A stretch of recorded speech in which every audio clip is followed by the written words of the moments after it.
우리가 믿음 생활을 하다 보면은 교회 안에서 또 성도들끼리 가장 많이 쓰는 단어가 바로 은혜라는 단어입니다.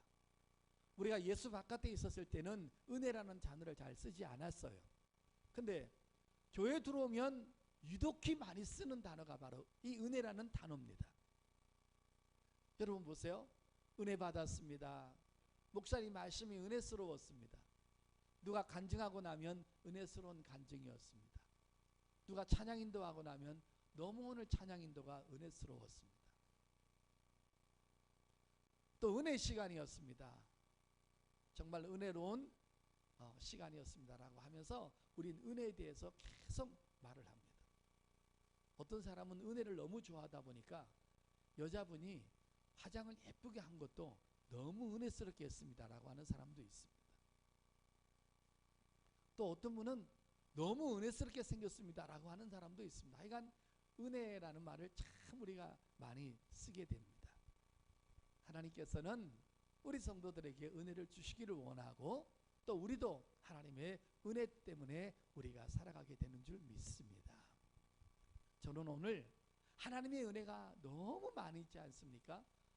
여러 종류의 은혜가 있는데 오늘은 하나님의 은혜에 대해서 제가 소개하면서 하나님의 큰 은혜를 받을 수 있기를 예수님의 이름으로 축복합니다. 제가 오늘 첫 번째로 소개할 은혜는 뭐냐면요, 때를 따라 우리를 위로하는 은혜에 대해서 여러분에게 좀 말씀을 드려보겠습니다. 목사인 저부터 여러분까지 한평생을 살아가면서 날마다 행복하고 즐거운 일만 있는 것은 아닙니다. 우리 끊임없이 고난과 아픔과 환난을 만날 수 있습니다. 작은 고난, 큰 고난, 때로는 내가 용납할 수 있는 고난, 용납할 수 없는 고난, 또 내가 쉽게 해결할 수 있는 고난, 아니면 힘에 겹도록 해결할 수 없을 정도로 죽을 만큼 어려운 고난과 환난과 고통을 우리가 만날 수가 있다라는 것입니다. 그래서 여러분, 사도 바울 목사님의 설교를 들어보면 뭐 내세관에 대해서 또 부활관에 대해서 십자가의 사건에 대해서 또 결혼관에 대해서 헌금관에 대해서 뭐 수많은 설교를 바울이 깊게 했습니다. 그런데 바울처럼 또 고난에 대해서 설교를 아주 적나라하게 잘한 사람이 없습니다. 왜냐하면 사도 바울은 정말 고난을 많이 받은 사람 중에 한 사람이기 때문인 것입니다. 어떻게 보면 바울은 고난의 전문가였습니다. 고난을 받는 것도 전문가였고 그 고난을 헤쳐나가는 데도 전문가였습니다. 그래서 바울의 설교가 좀 남다른 것을 우리가 볼 수 있습니다. 여러분, 바울은 고난에 대해서 이렇게 설명하는데 한번 볼까요? 5절 한번 보겠습니다. 그리스도의 고난이 우리에게 넘친 것 같이, 여러분, 우리에게 여러분 고난도 넘친다는 것입니다. 눈만 뜨면 고난이 있다는 것입니다. 축복만 넘치게 주시는 것이 아니라 하나님은 때로는 우리의 삶에 따라서 고난도 넘치도록 주시게 하고 그 고난을 만나게 하실 때가 있다는 것입니다. 그래서 오늘 사도 바울은요, 축복만 넘치는 것이 아니라 고난도 넘치게 왔다라고 말하고 있는데 지금 바울이 고난을 받고 있는 중이라는 것을 우리가 알 수가 있습니다.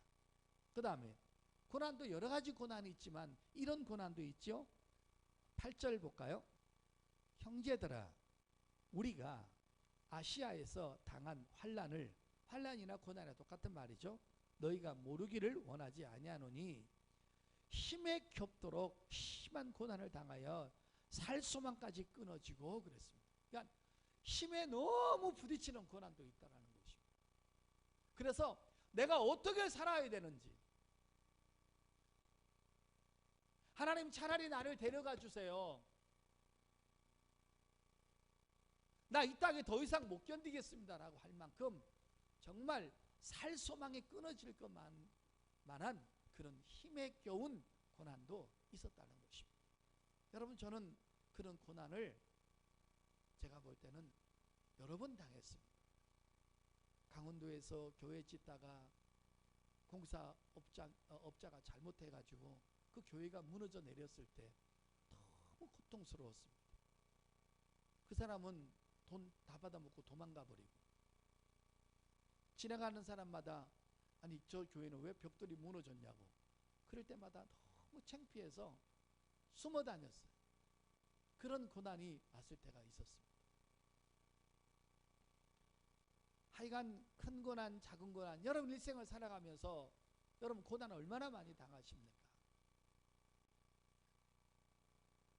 그런데 여러분, 이 고난을 피해갈 수 있는 사람은 단 한 사람도 없습니다.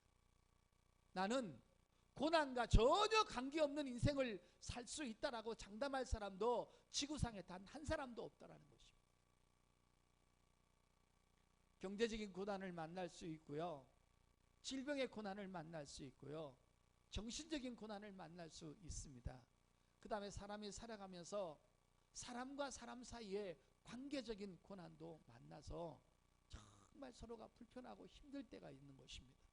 어떨 땐 그렇게 행복하고 좋았던 그 사람이 어떨 땐 정말 꼴보기 싫어서 정말 어쩔 줄을 모르고 그 관계 때문에 고통당하는 사람들도 많이 있습니다. 환난적인 고난도 있습니다. 믿었던 사람한테 배신당해서 그 배신의 아픔을 당했던 그런 고난들도 여러 가지가 있는 것입니다. 그래서 여러분, 사도 바울은요, 재림에 대해서만 예언한 것이 아니고요, 상급에 대해서만 예언한 것이 아니고요, 사도 바울은 이런 예언도 한 적이 있습니다. 여러분, 사도행전 14장 22절 한번 열어보실래요? 제자들의 마음을 굳게 하여 이 믿음에 머물러 있으라 권하고, 또 우리가 하나님의 나라에 들어가려면 많은 환난을 겪어야 할 것이라 하고. 여러분, 사도 바울은요 얼마나 기가 막힌 또 고난했냐면, 우리가 하나님의 나라에 들어갈 때까지 많은 환난들이 우리를 기다리는 것입니다. 우리가 평신도 때 당하는 환난이 있고, 또 집사님 때 당하는 또 환난이 있고, 안수집사님이나 권사님 돼서 당하는 고난이 있고, 장로님 돼서 당하는 고난이 있고, 목사가 돼서 당하는 고난인데, 그 고난의 종류가 여러 가지인데 우리 신앙이 깊어지면 깊어질수록 고난의 범위도 커진다는 것입니다. 그리고 또 사도 바울이 왜 고난의 전문가라고 내가 말하냐면, 여러분, 사도 바울이 몸에 가시가 있었잖아요. 근데 그 가시가 너무 고통스러워서 하나님 앞에 그 가시를 없게 해달라고 매일 기도를 했는데, 하나님께서는 그 가시를 없애주지 아니하고 그것이 너한테 은혜다, 그것이 있음으로 말미암아 네가 약한 것이 드러나고 네 약함을 깨달았을 때 하나님을 의지할 때마다 더 큰 능력이 너한테 머문다라고 하면서 바울이 죽을 때까지 육체의 가시 고난을 당했다는 것을 우리가 볼 수 있습니다. 해결되는 고난이 있고 해결 안 되는 고난도 있다는 것입니다. 큰 고난, 작은 고난, 해결되는 고난, 해결 안 되는 고난, 내가 납득할 수 있는 고난, 납득 안 할 수 있는 고난이, 못할 수 있는 고난이, 여러 종류의 고난이 우리한테 있다는 것입니다. 그런데 이런 고난을 나도 당하고 여러분도 당합니다. 여러분이 없는 고난이 나한테 있고 나한테 없는 고난이 여러분한테 있습니다. 근데 더군다나 우리 예수 믿는 사람은요, 이중고의 고난을 또 당합니다. 하나님을 모르는 사람은 육적인 고난만 당하면 됩니다.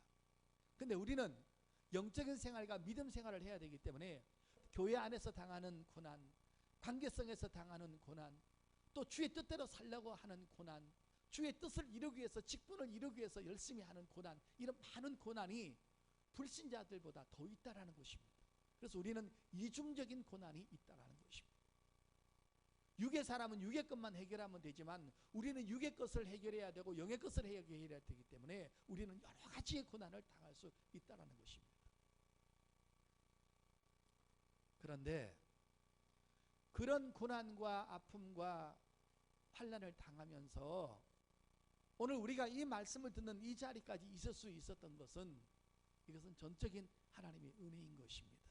그런데 오늘 사도 바울이요, 고난만 넘치게 온 것이 아니고 또 다른 은혜가 있다라는 거예요. 자, 고린도후서 오늘 1장 5절 다시 한번 읽겠습니다. 우리에게도 어떤 은혜가 있느냐? 그리스도의 고난이 우리에게 넘치는 것 같이, 고난도 넘칩니다. 그런데 우리가 받는 위로도 그리스도로 말미암아 넘치는도다 그랬습니다. 하나님께서 예수 그리스도를 통해서 우리에게 주시는, 때를 따라 주시는 위로가 고난이 넘친 것보다 위로가 더 많았다는 것입니다. 그래서 우리가 이 자리에 있을 수 있고 고난과 환난을 이길 수 있고 견딜 수 있고 승리할 수 있음을 믿으시기를 바랍니다. 얼마나 은혜스러운 말씀인지 모릅니다. 지금 여러분 중에서도 지금 고난 가운데 계신 분 계십니다. 경제적인 고난과 육신의 질병의 고난과 그 다음에 가족의 고난과 부부간의 고난과 많은 그 고난이 있습니다. 오늘 여러분 하나님 앞에 기도하고 부르짖는다고 해서 오늘 그 고난이 하루아침에 해결되는 것은 아닙니다. 그런데 해결은 안 됐는데도 우리가 또 기쁘게 살아갈 수 있는 것은 그 고난을 이길 수 있는 위로가 더 크기 때문에 승리할 수 있는 것입니다. 할렐루야. 그러니까 고난도 넘쳤지만 하나님의 위로가 강물같이 더 넘쳤기 때문에 우리가 승리하고 있음을, 앞으로도 승리하게 됨을 믿으시기를 바랍니다. 사람에게는 복이 두 가지가 있는데요, 하나는 육적인 복이 있고 신령한 복이 있습니다. 그 육적인 복은 눈에 보이는 것이고 내 육체를 가지고 이 땅에 살면서 누릴 수 있는 것입니다. 그런데 신령한 복은 그런 복이 아닙니다. 육적인 복은 아무리 귀한 것이라도 없어질 수가 있습니다. 근데 신령한 복은 뭐냐면 바로 죄사함을 받은 복, 하나님과의 관계적인 복, 믿음의 복, 우리가 예배할 수 있는 복, 우리가 죽은 다음에 하나님의 자녀로서 천국을 기업받을 수 있는 이런 모든 복들이 바로 신령한 복인 것입니다. 그 복은 절대로 없어지지 않는 것입니다. 마찬가지로 우리에게 두 가지 위로가 있는데, 하나는 사람이 주는 위로가 있고 그 다음에 하나님이 주시는 위로가 있습니다. 근데 사람이 주는 위로는요, 한계가 있다는 것입니다. 그것은 그냥 육적인 위로예요. 그러나 이 바로 신령한 위로, 이 신령한 위로는 바로 성령님께서 주시는 위로요, 말씀을 통해서 주시는 위로요, 하나님께서 은혜로 주시는 위로라는 것입니다. 그것 때문에 우리가 견딜 수 있고 우리가 육적인 환난을 이길 수가 있다는 것입니다. 여러분, 우리가 하나님을 모르는 불신자보다 우리가 위대한 축복이 어디 있고 우리가 왜 행복한 사람이냐? 불신자들에게는 신령한 위로가 없다는 것입니다.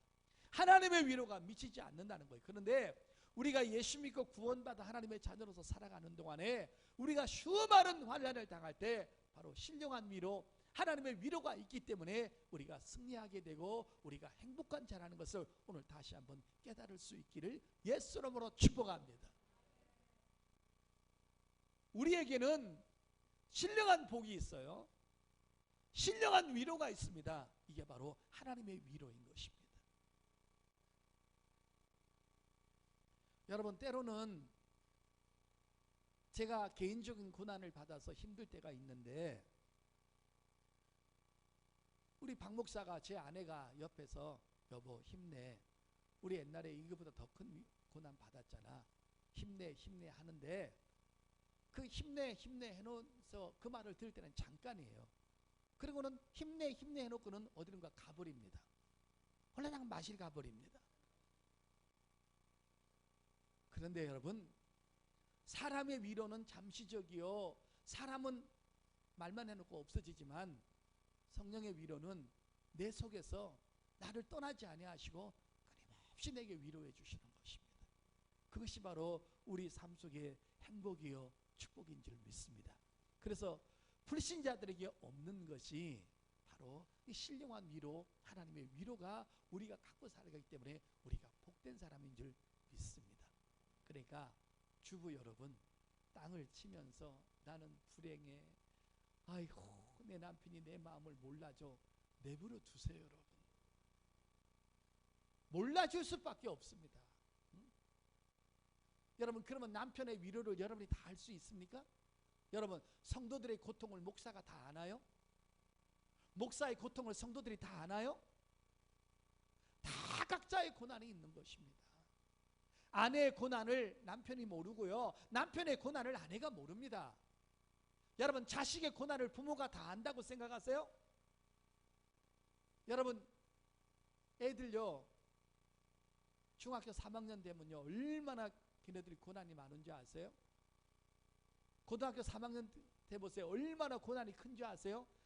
수능 시험에 합격할 수 있을까 없을까, 대학을 갈 수 있을까 없을까, 그 고난은요 부모가 다 헤아릴 수 없는 것입니다. 그래서 인생은 살아가는 모든 길이 이건 고난의 길이라는 거예요.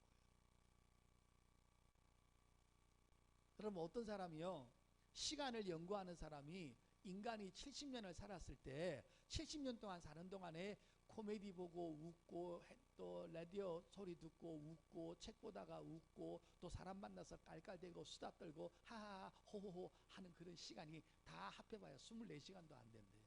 70년을 살았는데.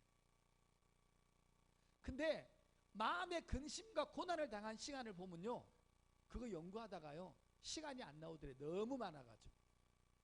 사람이 그렇다는 거예요. 여러분, 벌써 얼굴을 딱 봐도 고난 딱 써 있어요, 여러분. 응? 행복보다 고난이 더 커요.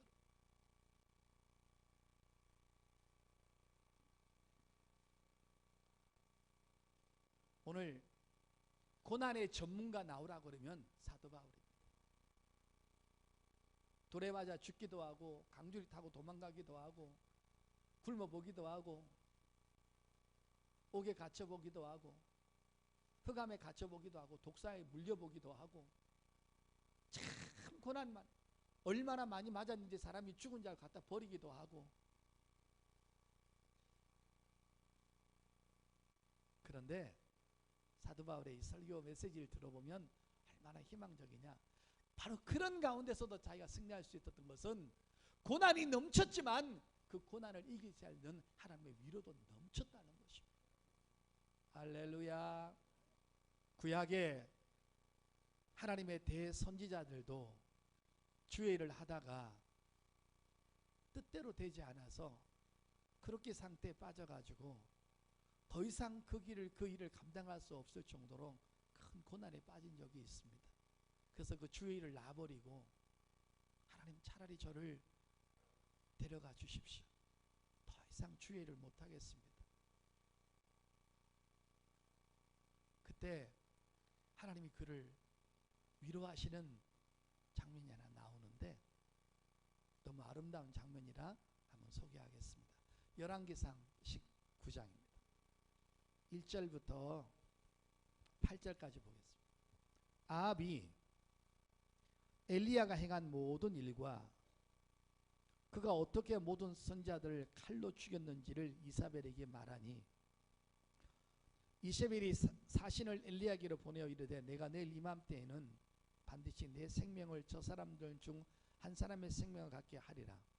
그렇게 하지 아니하면 신들이 내게 벌 위에 벌을 내림이 마땅하니라 한지라. 그가 이 형편을 보고 일어나 자기의 생명을 위해 도망하여 유다에 속한 브엘세바에 이르러 자기의 사안을 그곳에 머물게 하고 자기 자신은 광야로 들어가 하룻길쯤 가서 한 로대나무 아래에 앉아서 자기가 죽기를 원하여 이르되 여호와여 넉넉하오니 지금 내 생명을 거두시옵소서. 나는 내 조상들보다 낫지 못하니이다 하고 로뎀나무 아래에 누워 자더니 천사가 그를 어루만지며 그에게 이르되 일어나서 먹으라 하는지라. 본즉 머리맡에 숯불에 구운 떡과 한 병에 물이 있더라. 이에 먹고 마시고 다시 누웠더니 여호와의 천사가 또 다시 와서 어루만지며 이르되 일어나 먹어라. 내가 갈 길을 다 가지 못할까 하노라 하는지라.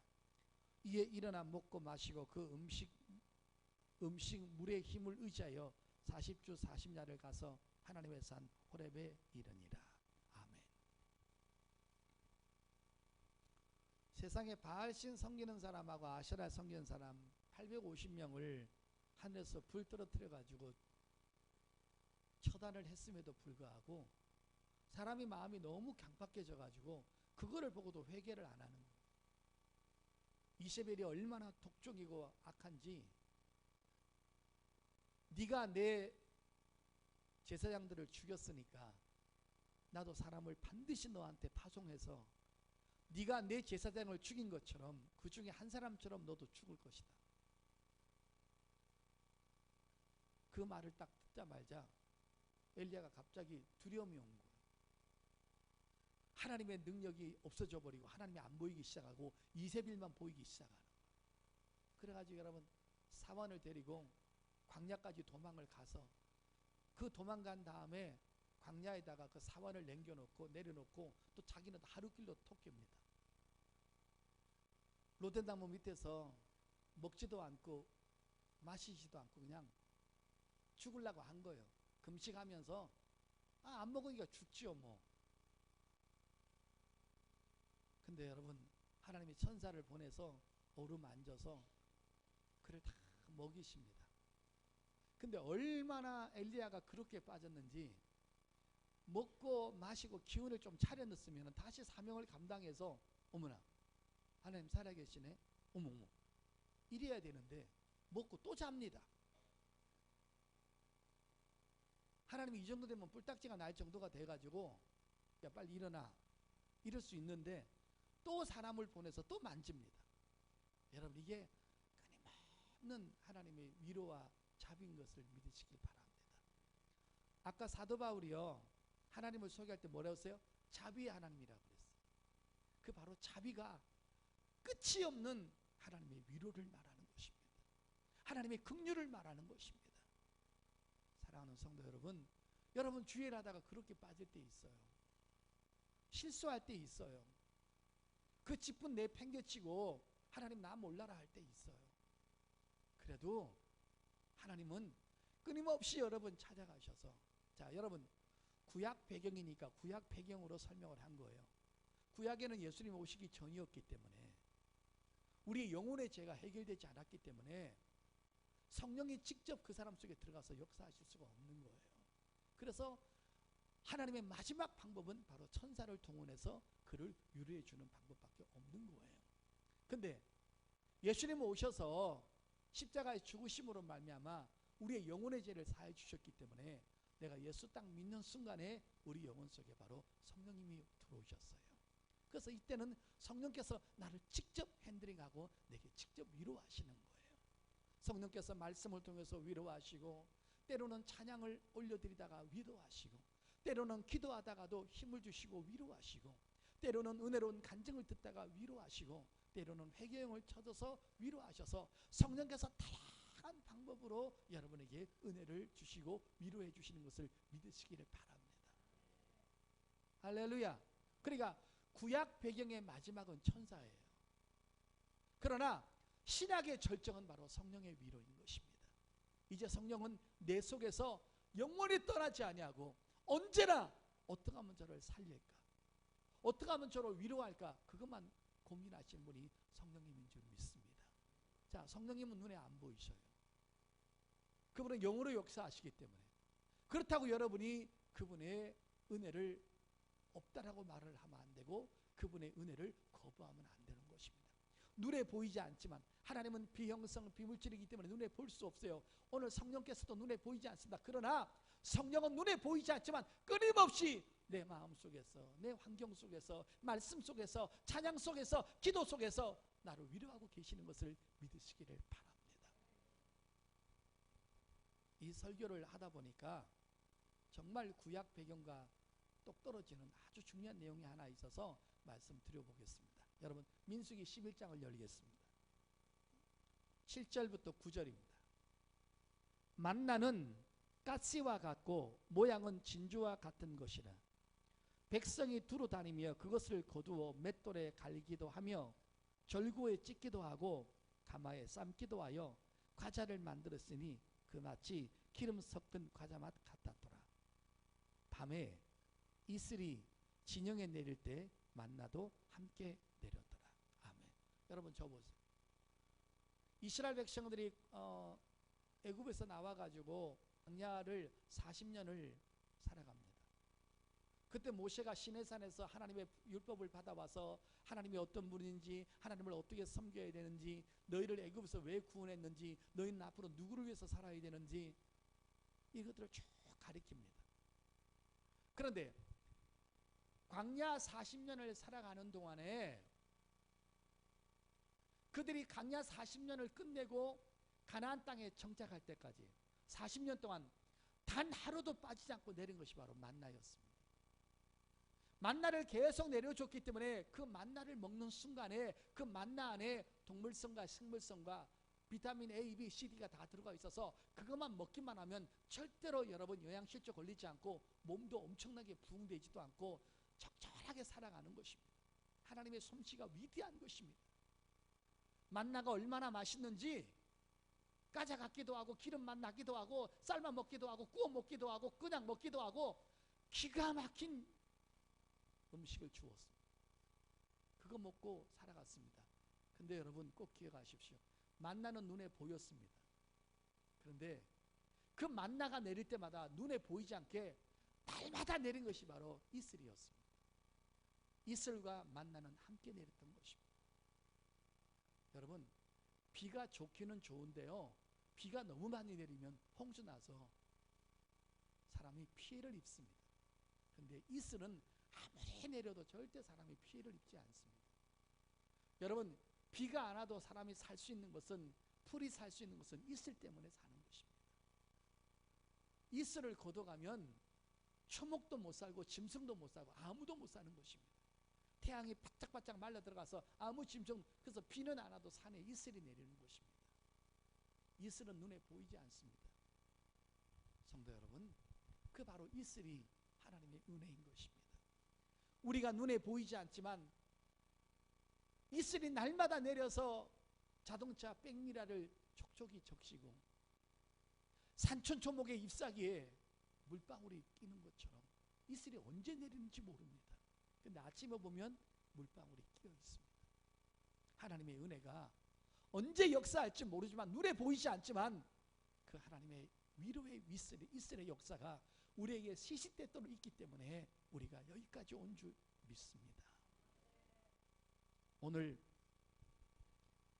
욥이 승리할 수 있었던 것, 다윗이 승리할 수 있었던 것, 사도 바울이 마지막까지 직분 감당하면서 하나님의 사람으로서 그 하나님의 일에 매진할 수 있던 모든 것들은 눈에 나타나는 강력한 표적보다는 매일 우리와 함께하는 그 위로의 이슬에 하나님께서 있었기 때문에 우리가 여기까지 온 줄 믿습니다. 오늘 여러분, 구약의 배경은 천사가 어루만졌지만 신약의 배경은 성령께서 나를 직접 만지셔서 찬양하다가 말씀 듣는 중에 서로 대화하는 가운데 또 때로는 어떤 표적을 통해서, 때로는 응답을 통해서 하나님의 의대를 깨닫게 해 주시는 줄 믿습니다. 그래서 여러분, 그렇게 많은 환난을 당했지만 사도 바울이 마지막 인생을 마감하면서 우리에게 주시는 마지막 메시지는 바로 이거였습니다. 고린도전서 15장입니다. 고린도전서 15장 10절입니다. 그러나 내가 나된 것은 하나님의 은혜로 된 것이니 내게 주신 그의 은혜가 헛되지 아니하여 내가 모든 사도보다 더 많이 수고하였으나, 더 많이 수고했다는 말은 수많은 고난을 당했다는 거죠. 내가 한 것이 아니요 오직 나와 함께 하신 하나님의 은혜로다. 예. 이 은혜, 하나님의 은혜는요 수십 수백 가지 은혜가 있습니다. 그런데 오늘 제가 여러분을 말씀드리는 것은 바로 위로의 은혜인 것입니다. 오늘 위로의 은혜가 오늘 이 말씀 듣는 여러분 중에 함께 하셔서 어떤 어려움 속에 있다 할지라도 오늘 이 말씀을 통해서 다시 한번 일어설 수 있기를 예수 이름으로 축복합니다. 여러분, 아까 고린도후서에 3절부터 9절까지 읽는 동안에 위로라는 단어가 몇 번 나온지 아십니까? 10번이 나왔습니다. 내가 정확하게 10번이었는데요. 여러분 집에 가셔서 한번 찾아보셔서 내가 잘못됐으면 저한테 문자 주시길 바랍니다. 목사님 10번 아닙니다. 9번입니다. 아닙니다. 11번입니다. 저는 10번으로 읽었습니다. 만나만 눈에 보였지 이슬은 눈에 안 보인 거예요. 우리는 무슨 큰 대형 사건 해결되는 것만 눈에 보이지 하나님의 은혜는 눈에 안 보일 때가 너무 많은 것입니다. 여러분, 오늘 이 자리에 오게 하신 거 하나님의 은혜인 줄 믿습니다. 위로의 은혜인 줄 믿습니다. 여러분 아무리 힘들어도 하나님의 위로, 신령한 위로만 있으면 오늘 또 승리할 수 있습니다. 이 위로 받으면서 이 험난한 세상 넉넉히 이겨나갈 수 있기를 예수 이름으로